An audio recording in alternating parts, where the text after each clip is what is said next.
All right, folks, we're here for another episode of The Drive-In. But we're not watching a movie today, folks. We are watching a special episode. We are watching The Rehearsal. Nathan Fielder, you may know him from such things as The Rehearsal or Nathan For You, or a couple episodes of John and H. Benjamin Has a Van, or he did some news segments in Canada. He's kind of a deadpan, very funny. Love his shows. Nathan For You is one of my favorite shows on Comedy Central. Love him. I agree. I think my girlfriend might have a thing for Nathan Fielder, which is kind of it's kind of reassuring in a way. It's I don't necessarily feel threatened by him sexually taking my girlfriend, but I feel threatened by him in the sense that I don't know. There is just an aura about him that lends itself to just being very I don't know. Very who's the fucking dude? Who's the dude from the 70s? Jim Carrey played him. The really dry stand-up comic. Oh.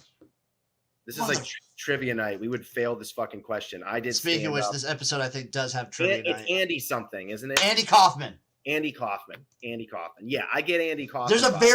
There's Nathan Fielder never breaks character. You can't tell if he's doing a character or not. Right. There's that aspect to him. So I watched The Rehearsal kind of all in one day last year at some point. And I don't remember a lot about it. I do remember episode 1 was kind of a standalone because they filmed episode 1 as the pilot. And then everything else was after COVID happened. Okay. So this one's a little bit... Episode 1's the only one that's standalone. Everything else kind of interweaves. But it goes for the point where you're laughing at this. It blends what's scripted in the show, what's not scripted in the show, what's real, what's not real. It gets really weird in the later episodes. I think there's about 6 or 7 episodes total. And it is bizarre. Yeah, I have definitely heard that things unfold, and I'm excited to see the first episode here and then sort of get into the others on my own and just sort of experience it. Because I've heard that, not in a bad way, but it does sort of take a turn, or it does sort of become something that you're not necessarily expecting. It made me cry. Wow. Unironically, it made me cry. Stuff though. Huh? How often would you say you cry at stuff though? Nowadays, a little bit more than I used to, but me too. I was just testing because I wasn't sure if it was a rarity that you cry, or because then I'd be like, oh god. It's not all the time, but this one hit me.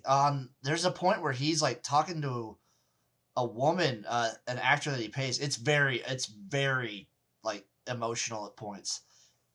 And you can't tell if he's a character, but he looks like he's really feeling things. It's wild.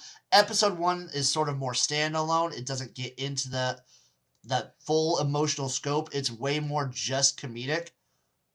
But let's watch it. Let's watch a little. I am excited. Watch a little of The Rehearsal, shall we? And that is The Rehearsal. One spoiler I'll give you for episode 2 is, so they filmed the rest of the series basically in Oregon. They moved the bar. They shipped the bar from that soundstage. Yeah, from the soundstage to another soundstage in Oregon. But this guy's not involved again, is he? No, this guy's done. Okay. It's a different person each episode, right? No, so kind of, but so basically episodes 2 through 6, it does have a full sort of narrative. One person's constant, but he's doing different stuff each one. I would say episode 3 is probably the most weird, where he is a dude who's pretending to be a guy who's pretending to be 3 other people. It's weird. I thoroughly enjoyed that first episode. This is definitely a show that I would recommend. I already have a couple people in my life that I will be sure to text and say, hey, if anything, just watch this first episode, and if you're not into it, you're not into it. But I think that you should know after the first episode if this is something you might like to be a part of. You'll know after episode 1 whether or not you're going to want to watch the rest. And I definitely did, and I'm thankful I did. Love The Rehearsal. Can't recommend it enough. I need to rewatch it. I know they got renewed for season 2.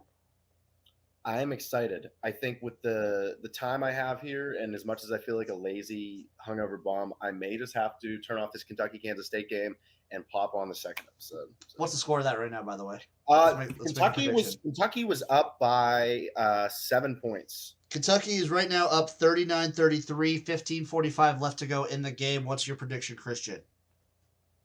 So this will come out afterwards. It'll come out like days and days and days afterwards. Yeah, I will say hello, people from the future. Kentucky is going to win this game because they are a blue blood, and NCAA tournament at its core is about better coaching. And so Kentucky's going to win. How much will they win by? I don't know what the spread was, but I'll go 4 to 5 points. I'm going to say congratulations on Kansas State for making the Elite Eight. Wow. Yep, calling it. I love it. Not only will Kansas State beat Kentucky, they will move on to who do they end up playing then?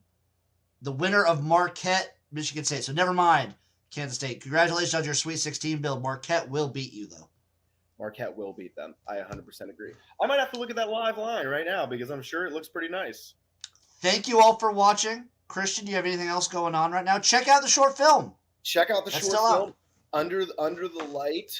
Feel free to check that out. I ate 5 worms in the process. There will be a link down below for that. Yep, I put my life on the line for that role. I had a shard of porcelain breaking a toilet. It hit me right in the ball of my ankle. I could not put weight on my ankle for around 72 hours. It was some of the most excruciating pain I've ever been in.